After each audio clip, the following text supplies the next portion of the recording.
Recently, I heard about a phenomenon that has attracted so much attention that even the prestigious New York Times reported on it with the headline, "No job, no marriage, no kid, China's workers and the curse of 35." Sounds tragic, right? It's widely discussed in China, employers don't want you after 35. Some job listings say it plainly, leaving a generation of prime-age workers feeling defeated. But when I think of a person or a company, I'd like to share with you. 35 is curse or bless for a person or a company. I believe you will be inspired after watching today's video, and I welcome you to share your own views, and if you are at the age of 35, you can share your current situation. I look forward to hearing from you all. So let's start today's sharing. Huawei was founded by Ren Zhengfei when he was in the mid-age crisis. In 1987, Zhengfei raised 21,000 yuan to set up Huawei Technologies Company, which started as an agent for phone switches business. Who could imagine that one day Huawei would become one of the world's largest companies? Even Zhengfei himself did not have such expectations when he founded his company. At present, its mobile phone business covers more than 50 countries around the world, and its main business covers more than 100 countries around the world. Moreover, the number of its innovation patents has reached the world's first. The times create heroes, and Zhengfei has created the entire communications industry and at the same time revitalized the entire Chinese nation. But the good times are always short-lived, and the growth of Huawei has made the United States feel threatened. After that, the United States sanctioned an innocent Chinese private company in all aspects, and its government banned American companies and their allies from doing business with Huawei. Zhengfei, who is over 70 years old, has been hit hard at this moment. What kind of mentality does he have to face this crisis? How did he take Huawei out of this crisis? By the way, Huawei's revenue last year was 636.8 billion yuan, and its net profit was 113.7 billion yuan. Then, how did Zhengfei, who was born in a poor mountainous area, successfully lead a domestic private enterprise to grow into a large multinational enterprise that shocked the whole world? Hi, everyone, welcome to our channel. Before we start today's video, please subscribe to our channel and turn on the notification bell.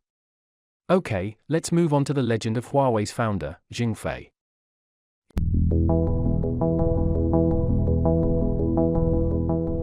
In October 1944, Zhengfei was born in a small village of Guizhou province, a poor mountainous area of China. His father and mother were village teachers. In my opinion, the family background of intellectuals is the first decisive factor for Zhengfei's success in life. It is precisely because of the parents' emphasis on and pursuit of knowledge that even in difficult times, Zhengfei's parents insisted on letting their children study. Zhengfei lived up to their parents' expectations and was admitted to Chongqing University at the age of 19.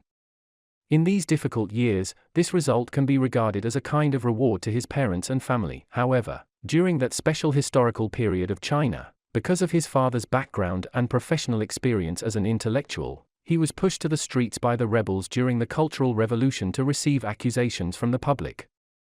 Zhengfei missed his father very much after he found out. He rushed home from school that night and witnessed the mess in the house. His father was afraid of delaying Zhengfei's study, so he comforted Zhengfei not to worry about family affairs and went back to school quickly. His father warned Zhengfei that only knowledge can change his destiny, and only with good knowledge can he take care of his younger brothers and sisters and repay his parents. After graduating from college, Zhengfei was drafted into the army and became an infrastructure engineer. In daily tasks, due to Zhengfei's high technological literacy and excellent performance, he quickly became the team leader. However, due to his father's background, Zhengfei did not receive any substantive awards in the army except verbal awards.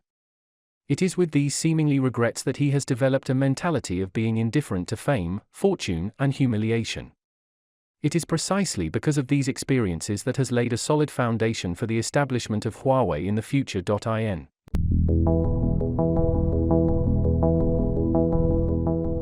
1983, Zhengfei was demobilized and transferred to work in the electronics company of Shenzhen Nanhai Petroleum Group, temporarily taking the position of general manager. However, a very unexpected economic transaction happened during the work. Zhengfei, who had no financial management experience, was successfully defrauded of 2 million yuan by a trading company. Such a huge sum of money put Zhengfei's position in the South China Sea Petroleum Group in jeopardy. Soon he left the company and had to find another way. A hero with 3 gangs. Zhengfei began to think about his past experiences after this accident, and realized the disadvantages of fighting alone. So, he found 5 friends he met at work, raised 20,000 yuan together, and hastily founded a company called Huawei. Huawei, as the name implies, the name Huawei consists of 2 different characters. The first part of the name Hua means China or Chinese, whereas the second part of the name Wei is translated as achievement or action. Thus, together, these 2 characters literally mean Chinese achievement, which alludes to the company's achievements. Is Chinese achievements. Even at the low point of life, Chinese achievements is still in Zhengfei's heart. This kind of patriotism is really rare.